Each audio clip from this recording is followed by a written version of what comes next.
you've got to forget Jesus as a man. You must think of Jesus as the Son. If you can do that, then we can talk about this.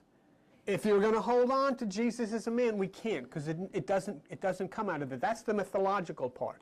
If you understand Jesus as the Son, then we can get somewhere. Why? Because the name Jesus is a Greek name.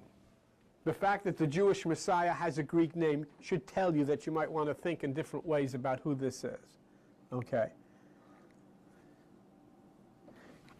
The name Jesus is given in Greek because in Greek, names have numerical values and then mean something other than the name. The name Jesus has a numerical value of 888, which is the mythical Son. So that's why the name. Let me show you that on overhead 49. I'll show you the name Jesus written in Greek. The name Jesus written in Greek is not J-E-S-U-S. This is the way it is in the Greek text. This is the original. As you can see, there's 6 letters. The first letter has a value of 10, then 8, 270, 400, 200. And as you can see, the total value of the name Jesus in Greek is 888, which is, in Greek, the mythical Son. Jesus is the Son. So then who are the 12 disciples? Of course, they're the 12 constellations, okay? The 12 constellations of the ecliptic. The ecliptic is that imaginary pathway that these 12 constellations line, which the sun touches. So the 12 disciples are the 12 constellations of the ecliptic, which the sun touches in its journey. This is the way it works. The sun, Jesus, gives to the 12 constellations. The 12 give to the universe by ministering out. The universe gives to the earth. So now it can be possible that something comes from heavenly bodies. The 12 constellations, then the stars, and the galaxies, all part of the one. Jesus gives to the disciples the 12 constellations. The disciples preach the gospel by sending down angels of light all over the universe, and angels of light and angels of light, such as coming from Eta Carina, touch the earth and bring healing. My friends, if you can understand the disciples as the heavenly bodies, the 12 constellations receiving from the Son, which is Jesus, then you can understand the Bible. That's what the Bible is all about. That is why Jesus is born of a virgin, Virgo, in the 9th month of September. That is why Jesus is crucified on the Southern Cross, December 21st, the shortest day of the year. That is why he's in the tomb 3 days and 3 nights, which is the winter solstice, December 22nd, 23rd, 24th. That is why he is born on December 25th, which is the first day after the winter solstice. That is why he enters the water with the waterman John, because 30 days after the solstice, the sun enters into the sign of the waterman Aquarius. That is why he selects his disciples from fishermen, because the sun then enters Pisces. That is why he's the Lamb of God that takes away the sins of the world, because the sun enters Aries, the Lamb that takes away the cold of the winter. That is why he sits at the right hand of the Father, because the sun right ascends on June 21st, the longest day of the year, to the eastern sky to sit at the right hand of the universe. That is why he concludes in Revelation as the Lion of Judah, because the sun concludes his journey in August in the sign of Leo. It is the sun and the 12 constellations that give healing of light to the earth. And you know, it's true. And I can prove every bit of it, and so can you.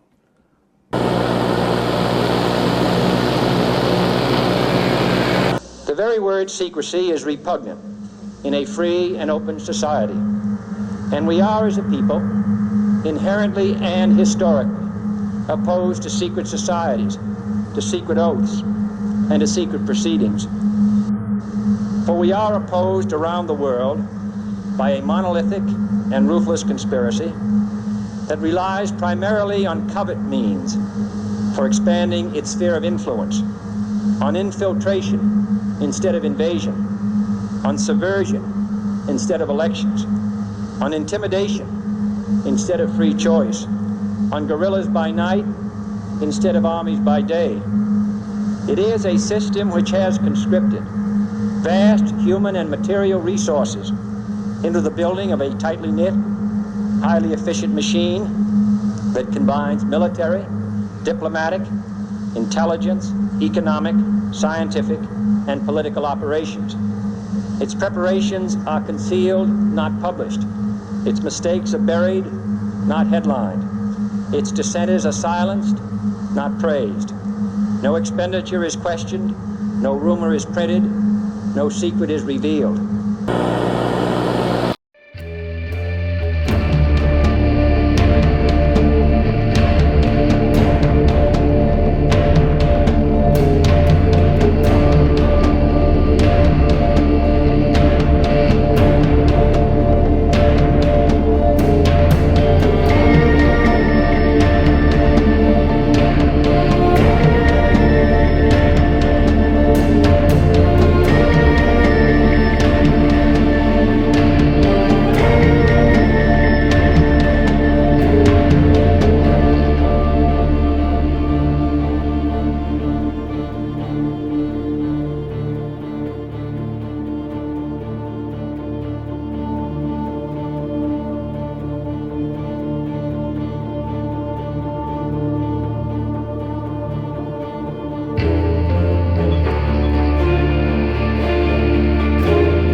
nomine Satanas, Lucifer excelsis Dei.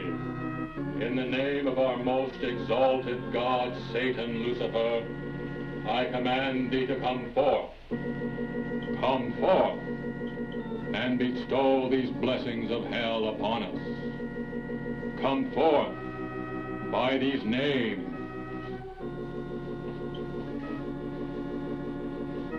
Satan,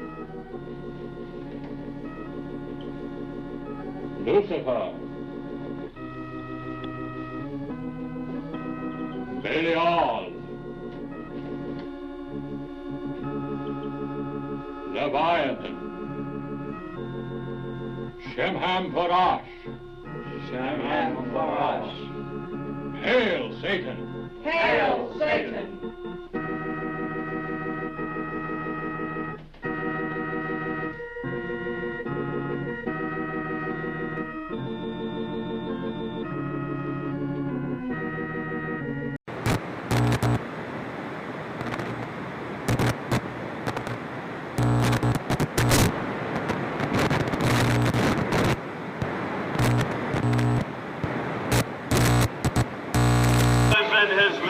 Temple, that all within the grove be reverent before him. Lift up your heads, O ye trees, and be ye lifted up, ye everlasting spires. For behold, here is Bohemia's shrine, and holy are the pillars of this house. Weaving spiders, come not near. Hail, Bohemians, with the ripple of waters, song of birds, such music as inspires the sinking soul, do we invite you into midsummer's joy. The sky above is blue, sown with stars. The forest floor is heaped with fragrant drift. Evening's cool kiss is yours. The campfires glow. The birth of rosy-fingered dawn. Shake off your sorrows with the city's dust and cast to the winds the cares of life. Let memory bring back the well-loved names of gallant friends who knew and loved this grove. Dear boon companions of the long ago. Aye, let them join us in this ritual. Not a place be empty in our midst. O beauty's vassals, who hold in this gray autumn of the world her springtime in your heart, attend our tale. Gather, ye forest folk, and cast your spell over these mortals. Touch their world-blind eyes with fairy unction. Open their eyes and follow the memories of yesterday and seal the gates of sorrow. It is a dream, and yet not all a dream. Dull care and all of his works are but a dream. As vanished Babylon and goodly Tyre, so shall they also vanish. But the wilding rose blows on the broken battlements of Tyre, and walks rends the stones of Babylon. For beauty is eternal, and we bow to beauty everlasting. For lasting happiness, return to one alone, and she surrounds you now. Great nature, refuge of the weary heart, and only balm for breasts that have been bruised. She hath cool hands for every favored brow, and gentlest silence for the troubled soul. The counsels are most wise. She healeth well, having such ministries as calm and sleep. She is ever faithful. Other friends may fail, but seek ye her in any quiet place. And smiling, she will rise and give to you her kiss. So must ye come as children. Little children that believe nor ever doubt her beauty and her faith. So nor deem her tenderness can change or guide.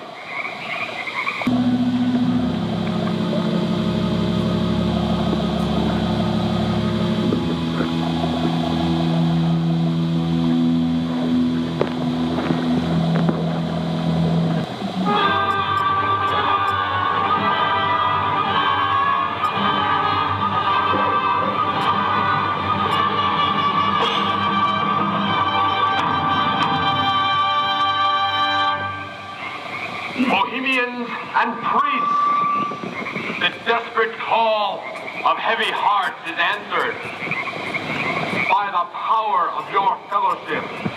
Dull care is slain.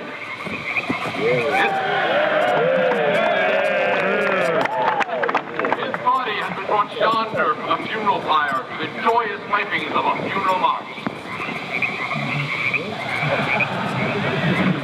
Our funeral pyre awaits the corpse of care.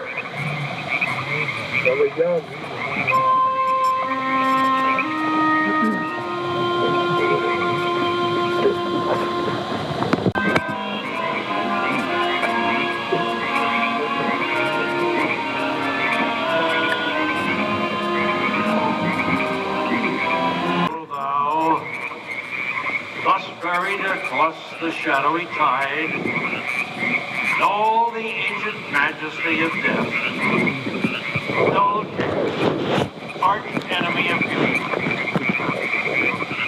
Not for thee the tender tribute or the restful strain. Fire shall have its will of thee, and all the winds make merry with thy dust. Bring fire!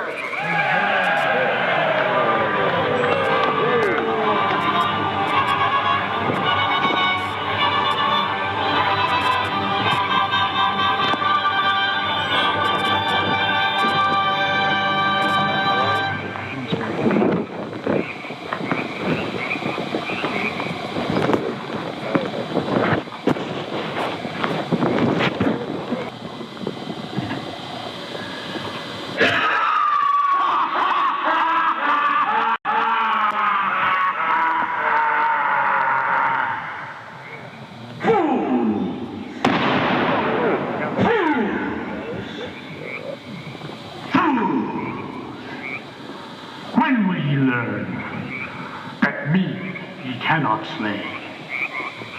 Year after year ye burn me in this grove, lifting your puny shouts of triumph to the stars. But when again ye turn your faces to the marketplace, do ye not find me waiting as of old?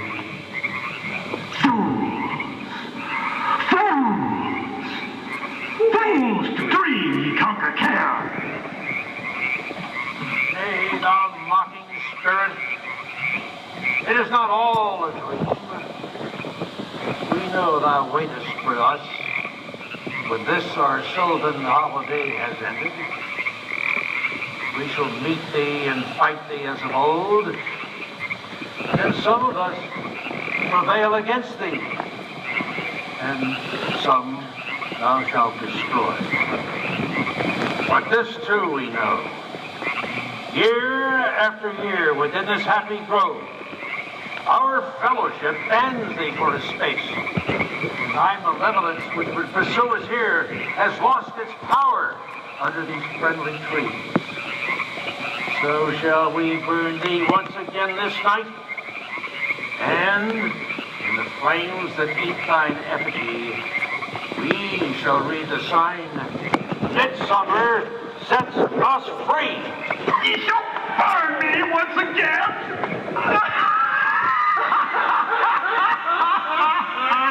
Not with these flames, which hither ye have brought from regions where I reign. Ye fools and priests, I spit upon your fire.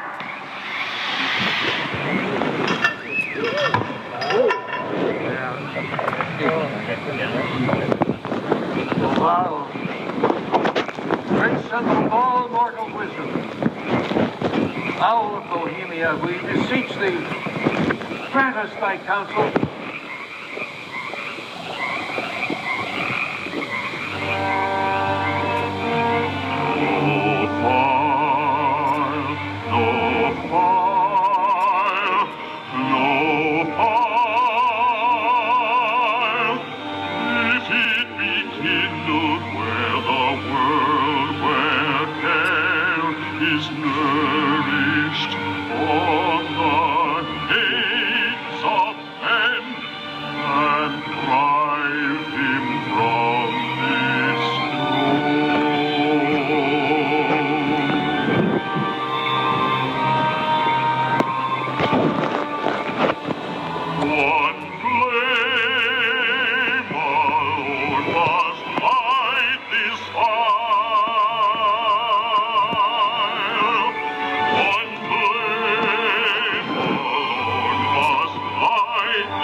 Begone, dull care.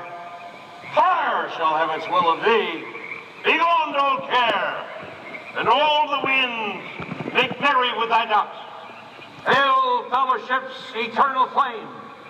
Once again, midsummer sets us free.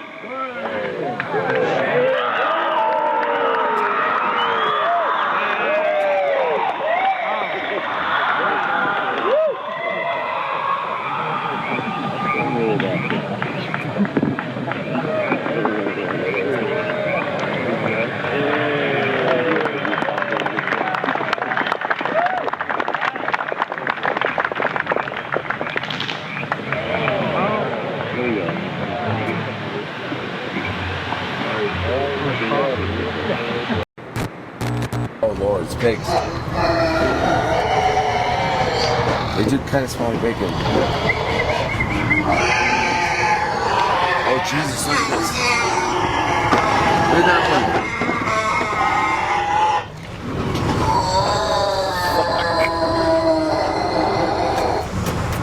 I'll never eat bacon again. Yes, I will. That's a fucking horror show. That is a nightmare.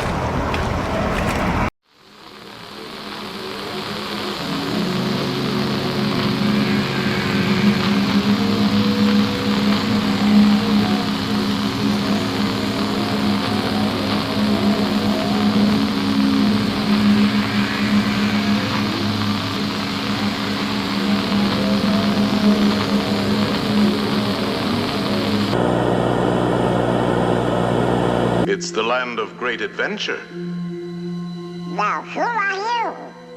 I'm a spirit, the true spirit of adventure. That's for me. What's next? A journey through the wonderland of mathematics. Mathematics? That's for all kids. Eggheads? Now hold on, Donald. You like music, don't you? Yeah? Well, without eggheads, there would be no music. Come on. Let's go to ancient Greece, to the time of Pythagoras, the master egghead of them all. Pythagoras? The father of mathematics and music. Mathematics and music? Ah, you'll find mathematics in the darndest places. Watch. First, we'll need a string. Stretch it good and tight, plunk it. Now divide in half. Plunk again. You see? It's the same tone, 1 octave higher. Now divide the next section. And the next. Pythagoras discovered the octave had a ratio of 2 to 1. With simple fractions, he got this.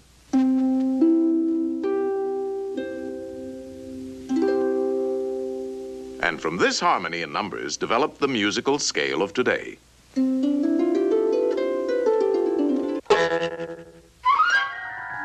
By golly, you do find mathematics in the darndest places. You can imagine how excited Pythagoras was when he shared his findings with his pals, a fraternity of eggheads, known as the Pythagoreans. They used to meet in secret to discuss their mathematical discoveries. Only members were allowed to attend. They had a secret emblem, the pentagram. Let's see what the topic is for today.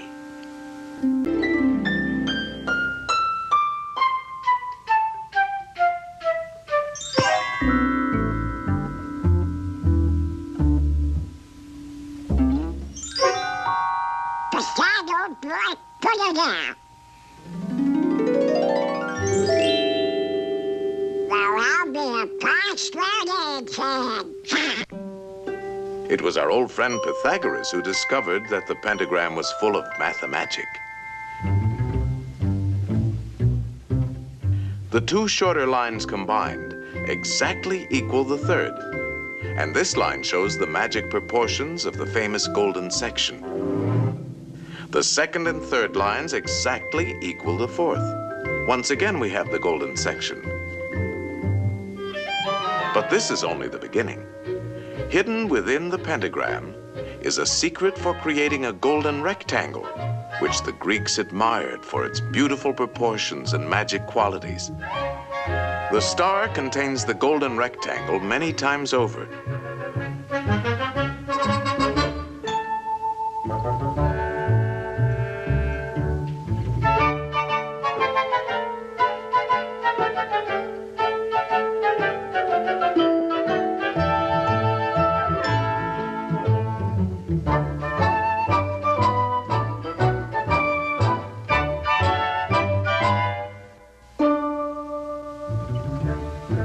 It's a most remarkable shape. It can mathematically reproduce itself indefinitely.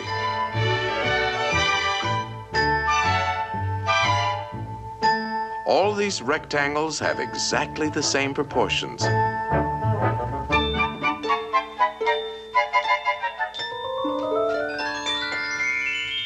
This figure also contains a magic spiral that repeats the proportions of the golden section into infinity.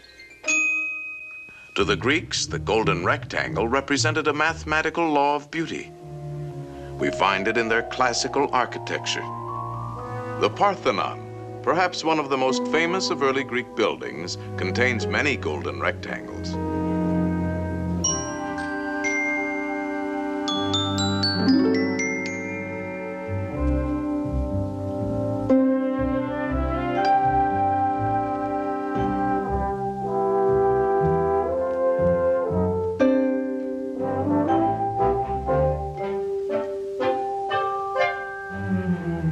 Same golden proportions are also found in their sculpture.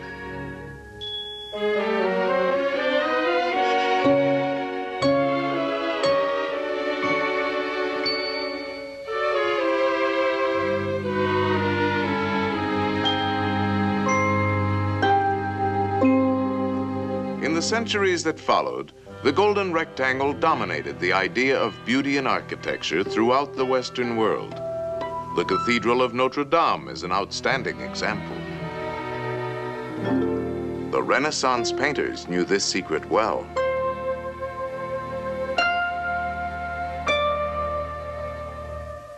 Today, the golden rectangle is very much a part of our modern world.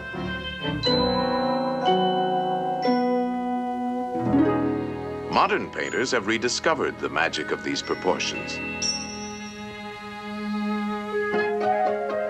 Indeed, this ideal proportion is to be found in life itself. Boy, oh boy, oh boy. This is mathematics. I got mathematical figures like that. Donald. Let me try it. No. Ideal proportion. Not quite. No, I'm afraid not. Well, we can't all be mathematically perfect. Oh, yeah? Yeah, I knew I could do it. Now that you're all pent up in a pentagon, let's see how nature uses this same mathematical form, the petunia, the star jasmine,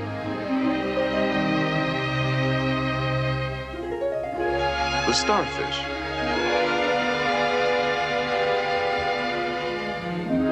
the wax flower,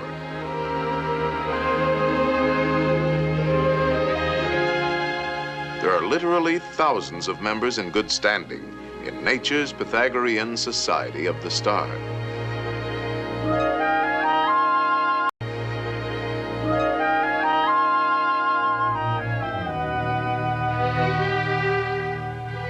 All nature's works have a mathematical logic, and her patterns are limitless.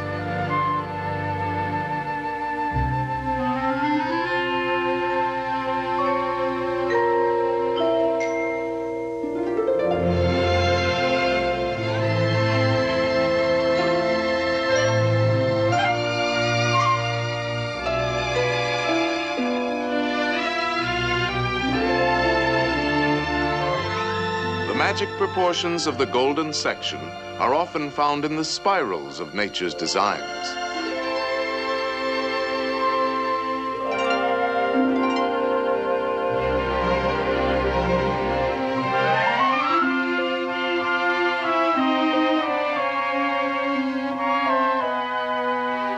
The profusion of mathematical forms brings to mind the words of Pythagoras. Everything is arranged according to number and mathematical shape.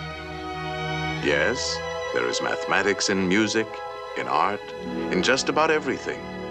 And as the Greeks had guessed, the rules are always the same.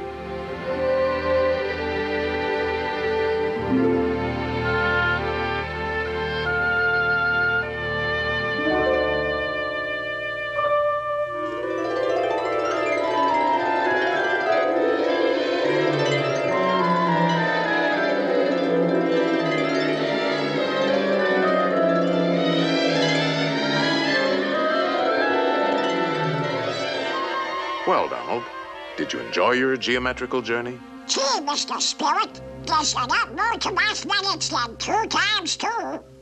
This game is played with circles and triangles. Think of a perfect circle. A perfect circle. Perfect circle. Perfect. Put a triangle inside and turn it. Now spin the circle. And what have you got? A ball. Yes, a sphere. The shape of things is first discovered in the mind. Slice off the top, and we have a magnifying glass. That's right. A lens is a section of a sphere. All optical instruments are created through mathematics. You see, there's a lot more to mathematics than just numbers and equations. Let's get back to our circle and triangle. Roll it, and we have a wheel.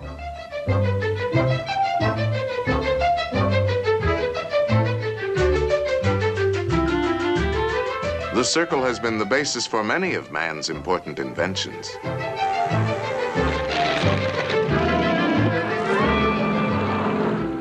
The mind can create the most amazing things. The mind can create the most amazing things. The most amazing things. The mind can create the most amazing things. The mind is the birthplace for all of man's scientific achievements.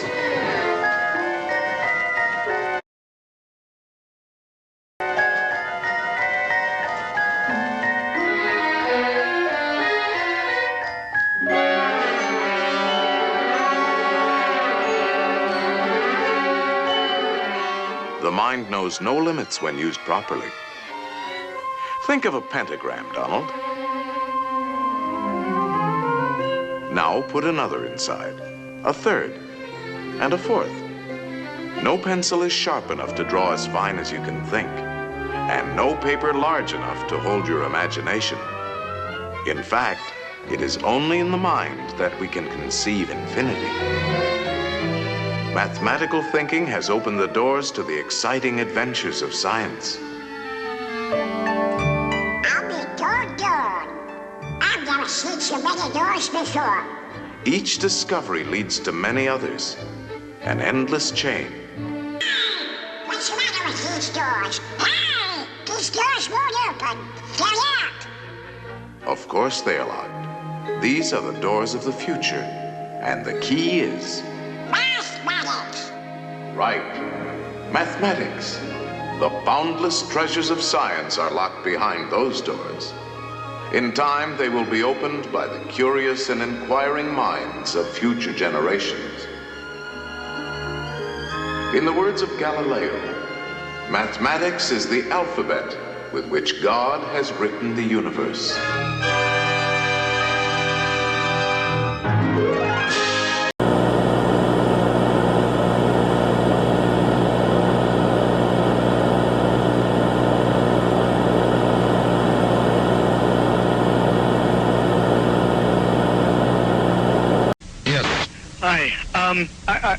I don't have a whole lot of time. Well, look, let's begin by finding out whether you're using this line properly or not.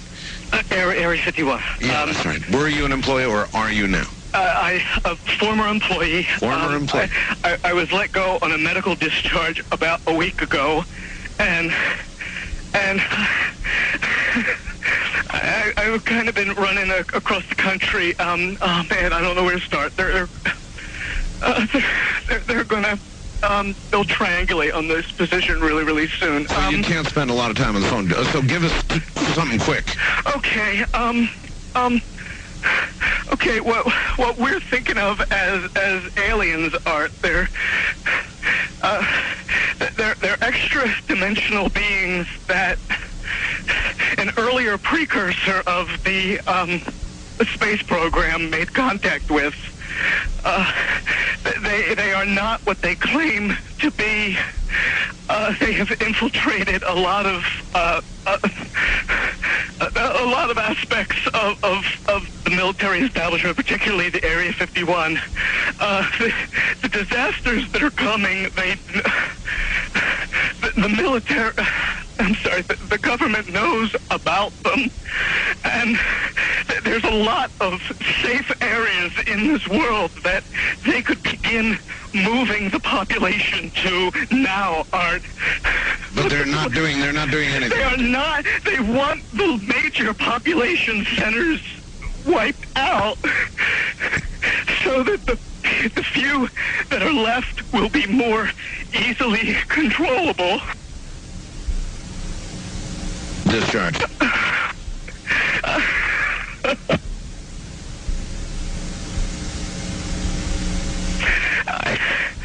I started getting...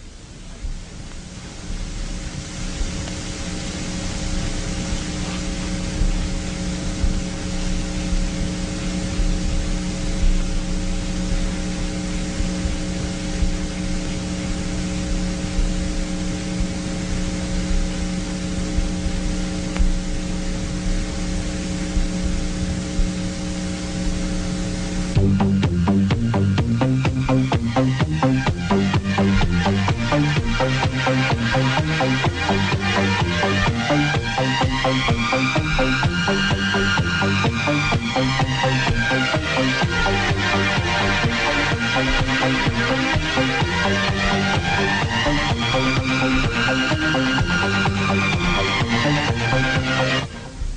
some way, something knocked us off the air, and we're on a backup system now. It's the government, or? I don't know. It has to be something, though. Well, did you hear? Now, you tell me, because you were listening. That was awful strange. There was a really weird guy on the air when it went off? Yeah, real weirded out. Like going sort of sounding paranoid, schizophrenic? Like crying and everything. Yeah. And how far into the conversation was it when it went off? Just a couple, about 15, 20 seconds, I'd say. Oh, you guys missed, you really missed the call then, and I've got a feeling somebody didn't want you to hear it.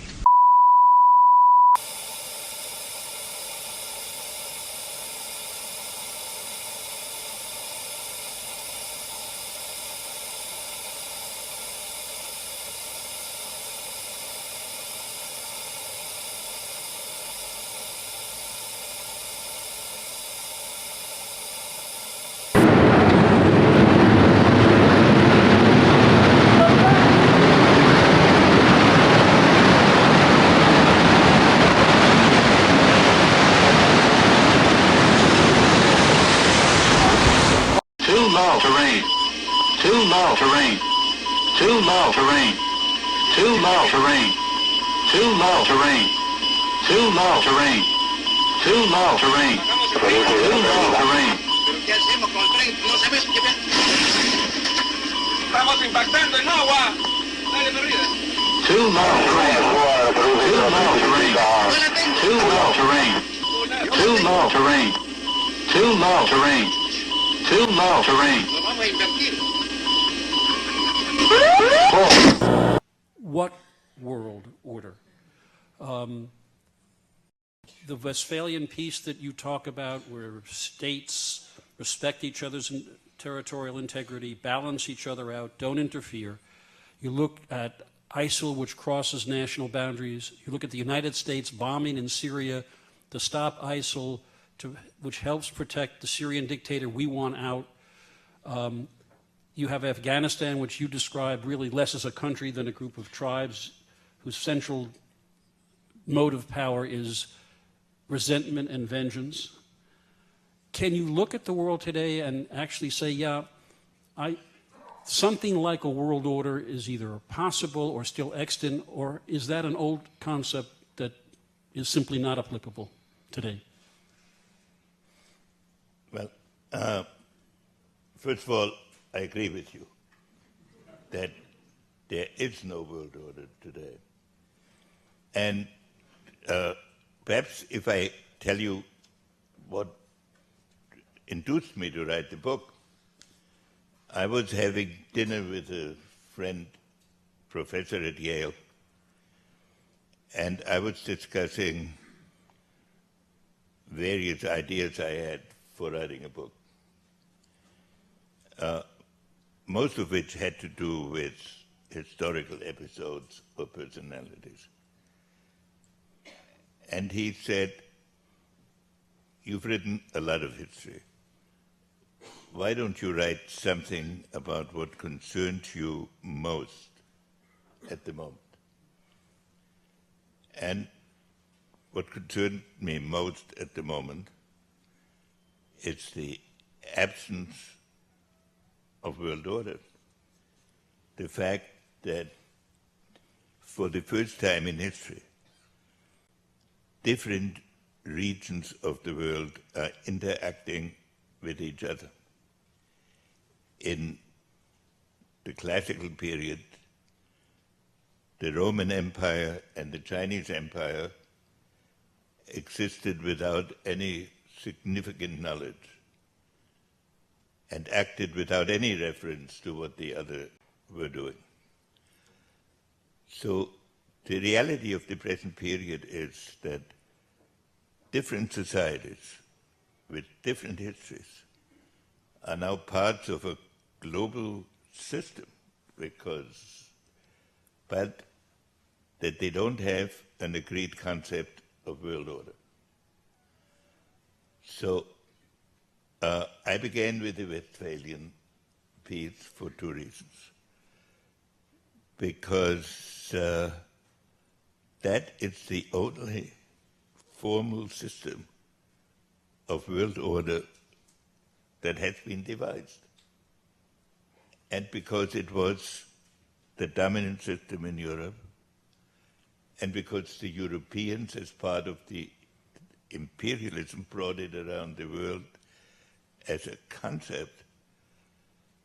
But there was a unique aspect to the European experience. In every other part of the world, whatever order existed was part of an empire. In China, the idea that states balance each other didn't exist. And in the Islamic world, it didn't exist in that sense. Europe is the only society where the sovereignty of states and the balance of their actions with each other was believed to produce international order and international law. So that's why it started with that and then attempted to apply it to many contemporary circumstances. But this is not a cookbook you can read to say what the international order will be. It is an attempt to tell you this is what we are up against now.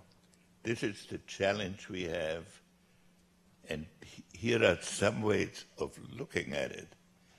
But it does not say that I know what the end result of all these conflicts and these ambiguities, some of which you described, will be.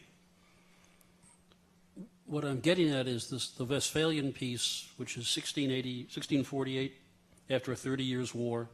By the way, those of you who like to believe that history repeats itself, you remember the fight over the shape of the Paris Peace Court table? 1648, the sensibilities of the various diplomats were such that they had to build an endless number of doors so that everybody could enter by the same important door. And I believe you described they had to walk the same pace. At the same moment. Yeah, so it was like, so some things don't change.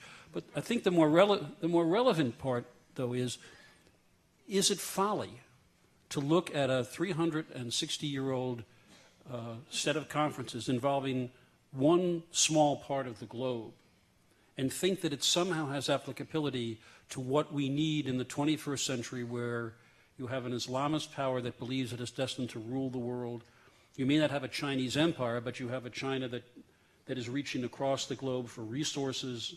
You have an international banking system that knows no national borders. The question is, in this age, the question for me is that even a model worth thinking about as relevant? No, what the reason I started with the Westphalian system is this. Europe had undergone a 30 years war very similar to what is now going on in the Middle East, of every faction fighting every other, and some of them using the religious convictions for geopolitical purposes. And at the end of this period, in which maybe a third of the population of Central Europe were killed with conventional weapons. So that's a massive effort. The then leaders got together and on a number of principles, which was that the basic unit of international relations should be the state.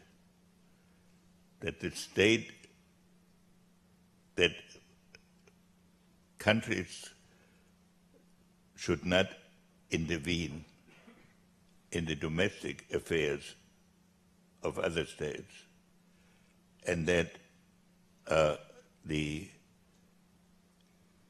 borders of that international affairs began by attempting to have an impact on other societies, and that some kind of international law should be created, and that diplomats should be called into existence as permanent ambassadors in each other's countries. That had never happened before. And so the interesting thing is none of these people were overwhelming statesmen, but out of a suffering, they distilled a number of principles, which then for several hundred years governed European relations and were brought by the Europeans and by us around the world. Now, some of them are still of great consequence, namely that the basic unit of international relations should be the state, and that if you conduct foreign policy on a purely ideological basis and try to undermine the existence of the state, that then the structure of restraint that could be created disappears. Now, of course, and so non-intervention, settled principles of conduct, these were useful instruments. The dilemma of the present period is that several things are happening simultaneously. The state as a political organization is attacked in many parts of the world, and non-state actors are appearing that have power that used to be associated with the state. Secondly, the economic organization of the world and the political organization of the world are not comparable anymore. The political organization is based on the nation. The economic organization of the world attempts to achieve globalization, which means it transcends borders. So there are very many profound challenges today. So what I'm attempting to do in the book is to say here is where this idea of order started.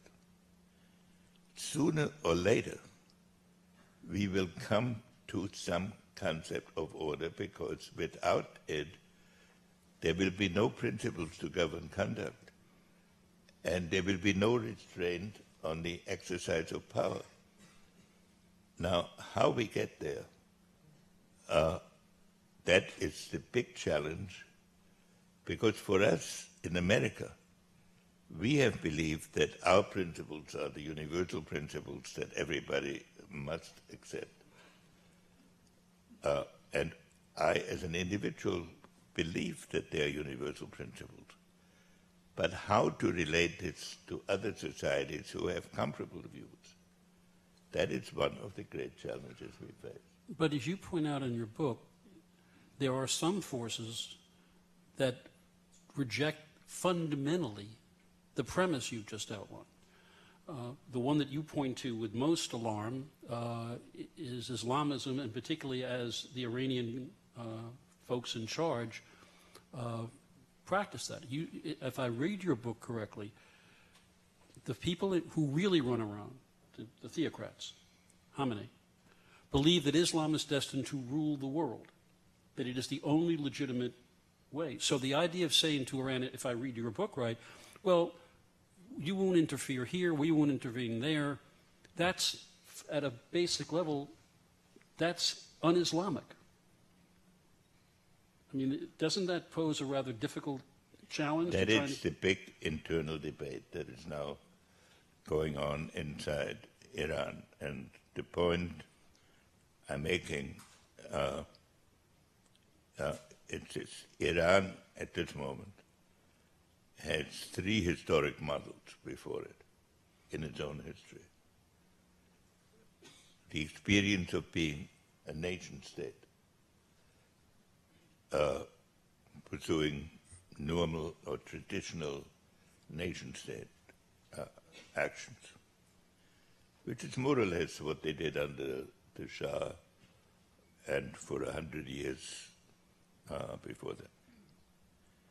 Second model they have in their history, it's that of an empire, because for a great part of its history, Iran was a great empire extending from the borders of what is today India and even into India, well into what today covering most of what we today call the Middle East and extending to the edge of Africa.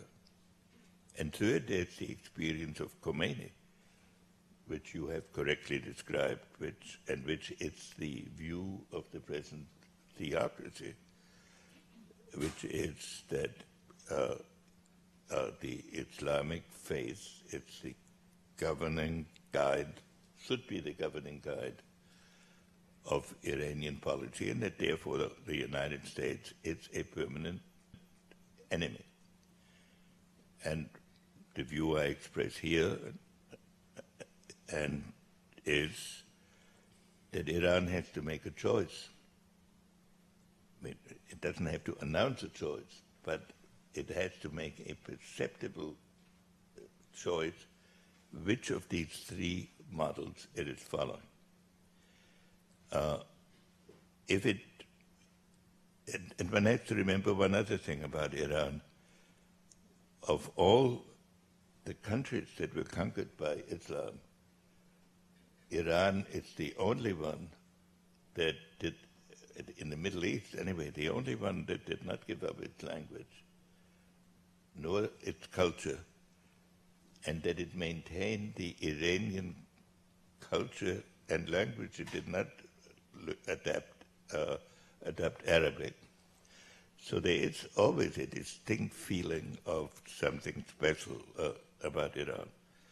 So at the end of November, we are going to be confronting, we as a country, the end of the culmination of the negotiations about the nuclear weapons. And they will have to be judged by one's assessment about what the ultimate purpose of the Iranian governing group is.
I'm Fox San Antonio's Jessica Headley. And I'm Ryan Wolf. Our greatest responsibility is to serve our Treasure Valley communities, the El Paso, Las Cruces communities, Eastern Iowa communities, Mid-Michigan communities.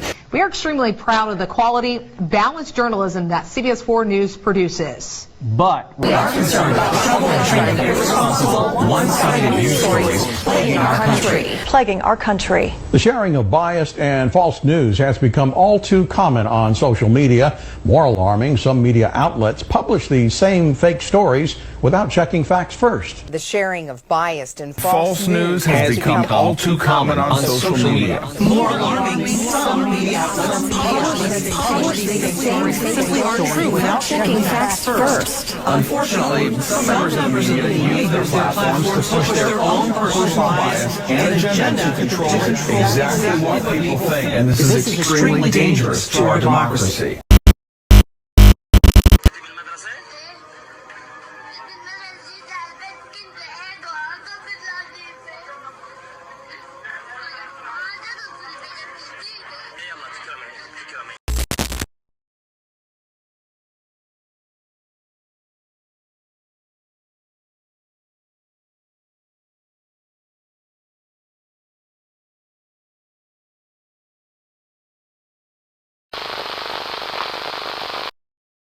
Generals gathered in their masses, just like witches at black masses. Evil minds that plot destruction, sorcerer of death's construction. In the fields of bodies burning, as the war machine keeps turning, death and hatred to mankind, poisoning their brainwashed minds. Oh Lord, yeah. Politicians hide themselves away. They only started the war. Why should they go out to fight? They leave their all to the poor. Yeah. Time will tell on their power minds, making war just for fun, treating people just like pawns and chess. Wait till the judgment day comes. Yeah. Now in darkness world stops turning, ashes where their bodies burning. No more war pigs have the power, and as God has struck the hour, day of judgment God is calling. On the knees the war pigs crawling, begging mercies for the sins. Satan laughing spreads his wings. Oh Lord, yeah.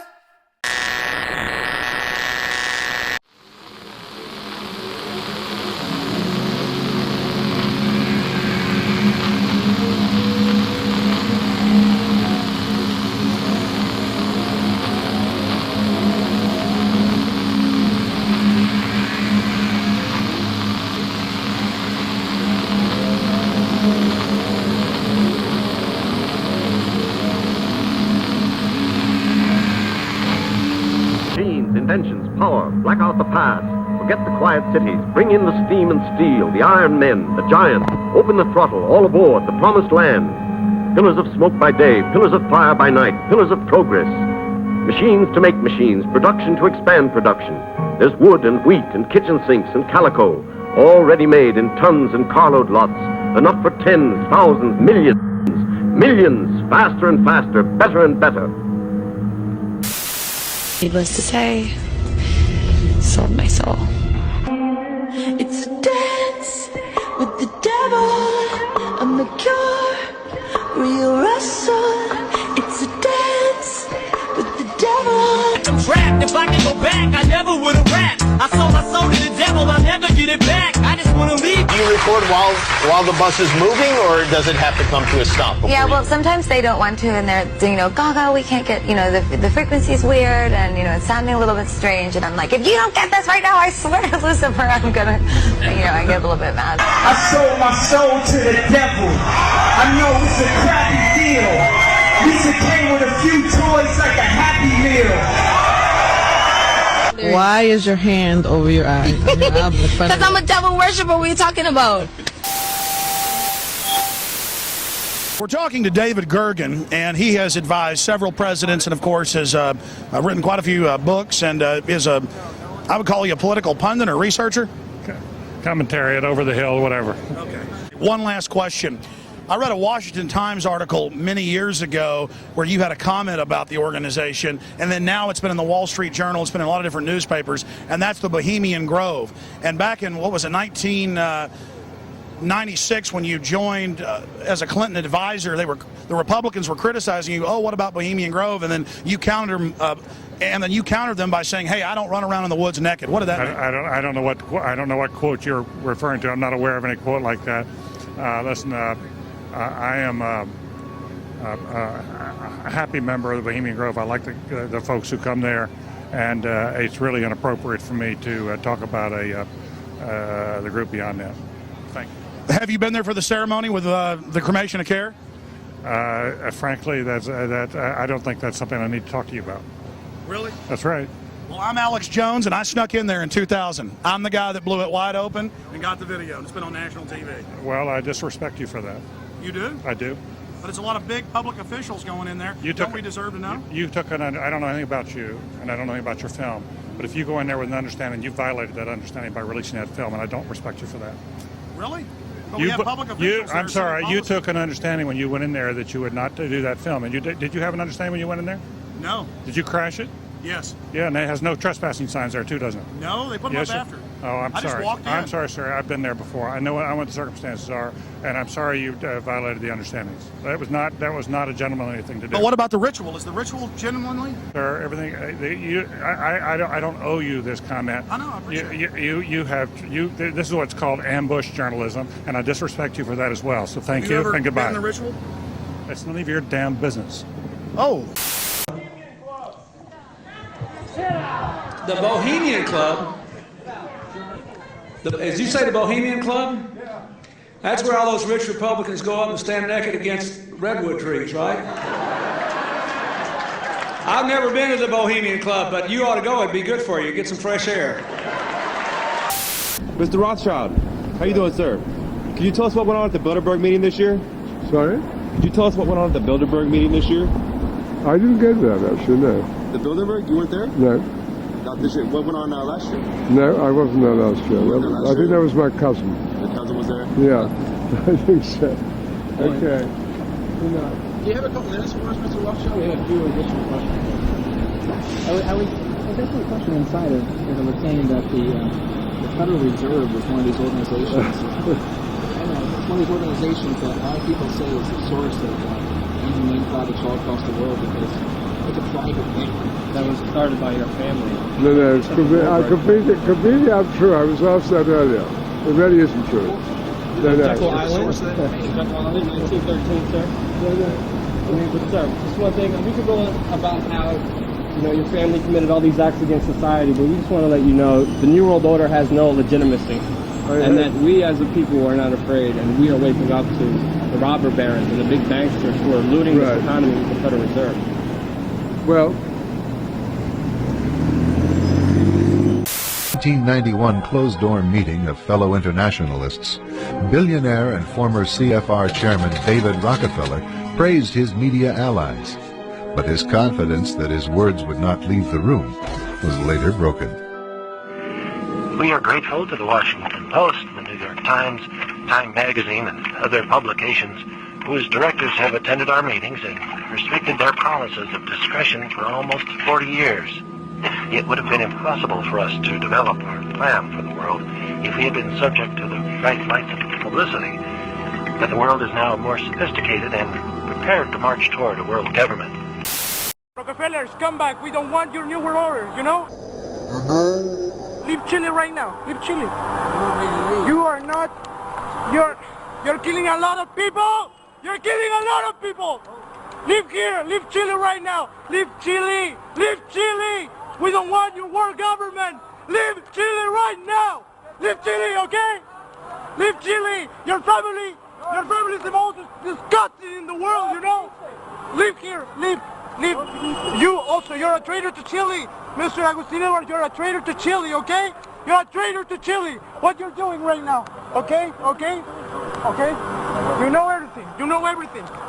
You're participating with him. You're participating with him in this. Your world government will fail, okay? Your world government will fail. Will fail. You know it. Leave Chile right now. We don't want you here. We don't want your disgusting thing here. Leave Chile now. Obama's national security advisor, Jones, says he takes his daily orders from you. And I was wondering, from you. And I was wondering, are you still giving out orders? Jones. Who's John? Jones, National Security Advisor for Obama. Jones says he takes his daily orders from you. He gave that a talk at CFR. But I just want to know, are you still giving out orders like Memorandum 200, where you said depopulation should be hell? Sir, just a question. I'm not going to go to hell because Memorandum 200, sir. Where did Memorandum 200. Just asked him a question about Memorandum 200 that he wrote in April 24, 1974. It's an honest question. Okay. We're on topic. Kissinger, Memorandum 200. Depopulation. We're on topic now.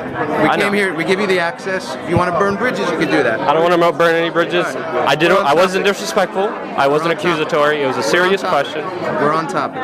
Okay, I understand that. So what about the depopulation? I mean, Memorandum 200. Why are you afraid to talk about your depopulation plan? Why don't you get lost? Why should I get lost? It's serious. Sick person. Hi, Mr. Kissinger. It's a pleasure. How you doing? I just wanted to know, what do you mean when you said illegal we do immediately, unconstitutional takes a little longer, the WikiLeaks document? What do you mean by that? Come on. No. I mean, it came out, WikiLeaks. Yeah, I mean, there's a lot of stuff on it, isn't it? Do you know the agenda of the Bilderberg? What? What are you doing it for? I'm here covering this event. Just wanted to talk to you. We are change. And we want to know maybe what the agenda of the Bilderberg Group meeting is going to be in a couple days. Do you know? Get lost, please. How does it feel winning How does it feel winning the Freedom Award when you're wanted as a mass murderer and wanted in many countries and butchered millions of people? How does it feel? You know it's a lie. You self-serving coward, get lost. I'm not a coward. You know this Freedom Award's a lie, and you're wanted for mass murder in different countries. You know it's a lie. Mr. Kissinger, what are you going to be doing at Bilderberg this year in Switzerland? What am I going to do in Bilderberg, yeah, in Switzerland this year. Do at Bilderberg. What happens there? Well, a discussion of various topics. Mr. Kissinger, we're going to go this way. Your insight gives a lot to think about. Thank you so much, Dr. That's Kissinger. nice. Thank you. Good to see you. They gotta go out there. Can you expand on your quote when you said military men are dumb, stupid animals to be used as pawns for foreign policy? I never said that. Bob Woodward said you said that. Bob Woodward never tells. Nancy, which way do you want He's the guy who covered Watergate. He's a trusted journalist. Sweetheart, it doesn't. You never said that? Your greatest accomplishments have caused a lot of human suffering. Please, sir. Do you have any regret or remorse for the human suffering, Mr. Kissinger, that you caused millions of people in Chile and Argentina and East Timor? Mr. Kissinger, I know you're not going to respond, but I don't want your New World Order, and you won't have one, Mr. Kissinger. National sovereignty will prevail, freedom will reign, nation states will survive, sir, and you will not have your New World Order, your eugenics. This equation has four factors, a little bit of multiplication. So you've got a thing on the left, CO2, that you want to get to zero, and that's going to be based on the number of people, the services each person's using on average, the energy on average for each service, and the CO2 being put out per unit of energy. So let's look at each one of these and see how we can get this down to zero. Probably one of these numbers is going to have to get pretty near to zero. That's back from high school algebra. But let's take a look. First, we've got population. The world today has 6.8 billion people. That's headed up to about 9 billion. Now, if we do a really great job on new vaccines, health care, reproductive health services, we could lower that by perhaps 10 or 15%. Now, if we do a really great job on new vaccines, health care, reproductive health services, we could lower that by perhaps 10 or 15%. Perhaps 10 or 15%. And it's not just climate change. Climate change is a symptom of overpopulation and too many people using too much stuff. What we have to do is we've got to stabilize the population and quickly, because we can't handle 9 billion people. With 6.7 billion, when I was born in 1938, there were only 2 billion people in the world. In the lifetime of one person in those 70 years, we've increased the number of people on the planet by 3.5 times. That's gigantic. Nothing like that ever happened before. If we'd have had that many more elephants, for Christ's sake, we'd all be elephant dung, you know. So we've got to go. What we really need to do, and Paul Ehrlich, I don't know if he's around, but he's involved here, I think. I read The Population Bomb 30 years ago, and he feels like, because I talked to him, I had him out for a weekend 30 years ago when I was doing my research on population, and he thought that the world population ought to be between 2 and 2.5 billion people. That with that we could support internal combustion engines. There wouldn't be so many people that would overwhelm the resource base. The planet's collapsing all around us. The ocean fisheries are collapsing from overfishing. The topsoil, the topsoil's eroding away from farming, the kind of farming that we do where we plow, and wind and water erosion are washing the topsoil away. We've got to take better care of the planet because without a healthy environment, the population's not going to make it. And with that 6.7 billion population, there's 1 billion people going to bed hungry at night. What are we going to do if we get 2 or 3 billion more people? And that's where we're headed if we keep going the way that we're going. So we have to do that first because that's the most important thing. We have to do it simultaneously. So we're going to have to multitask. We're going to have to stop doing the dumb things and start doing the smart things. And we got to start with you. Your generation has got to be the one that does it, because if you wait till another generation before you start turning things around, it's going to be too late. So, and global warming or climate change is just one symptom of a sick planet because of too many people using too much stuff. Not doing it will be catastrophic. We'll have 8 degrees, we'll be 8 degrees hotter in 30 or 40 years, and basically none of the crops will grow. Most of the people will have died, and the rest of us will be cannibals. Civilization will have broken down. The few people who are left will be living in a failed state like Somalia or Sudan, and living conditions will be intolerable. The droughts will be so bad there'll be no more corn growing. Not doing it is suicide. Just like dropping bombs on each other, nuclear weapons is suicide. So we've got to stop doing the 2 suicidal things, which are hanging on to our nuclear weapons and global. And then after that, we've got to stabilize the population. When I was born, there were what's wrong with the population? I mean, with too many people. That's why we have global warming. We have global warming because too many people are using too much stuff. But if there were less people, they'd be using less stuff. Mr. Turner, I was wondering if you think it's a good idea to reduce 90% of the population because we are being overpopulated by a lot of... 90%. 80? Prince Philip said 80, sir. I go with 85. I think 2 billion is about right. Right, me too. Thank you. One-child family. Exactly. One-child policy. Ken, can you speak about your population control, saying you wanted to reduce the population to 95%? Extermination? You said you want a one-child policy, but you have 5 kids. Doesn't make any sense. The youngest one is 40 years old. All right, but understand. The world population then was 3 million. But that's what the Nazis did with eugenics, sir. They wanted to destroy humanity. Pay detail. You don't got to tell you. I'm not even doing nothing wrong. Can you tell me what I did wrong? Can you tell me what You I'm don't doing? have permission here. Yes, I do. I'm a legitimate person. I'm on the list, so I'm not even doing nothing talk illegal. To the management. You talk to the management. All right. Ted Turner, you're an enemy of humanity, and your Nazi-like policies won't be tolerated. I don't want to give you any trouble. I'm just trying to ask my questions, and that's what I'm trying to do. I'm leaving, okay? Don't worry about that. Why do you want to destroy humanity, sir? You're an enemy of humanity. Why do you support eugenics? The Nazis support eugenics too. I'm on a public sidewalk and you cannot touch me. No, this is a public sidewalk. Get her. I'm just talking to him. I got to step to the back. So what'd you do at the Bilderberg group? That's where you decided your eugenics policy? Why do you support depopulation, Ted? Is it when the Bilderberg? Just like the Nazis did, exterminated the Jews with eugenics. You're doing the same thing nowadays, trying to exterminate the normal people. Is 80% depopulation enough? Is 80% enough? 90%? And who's going to decide who lives and dies? Be ashamed of yourself. You are not our leader. National sovereignty will prevail, and we will not have a new world order. We won't have a one world government. The elite won't be in charge because the people and national sovereignty will always prevail, sir. Eugenics is no laughing matter, sir. Depopulation is no laughing matter. Your silence shows complicity, sir.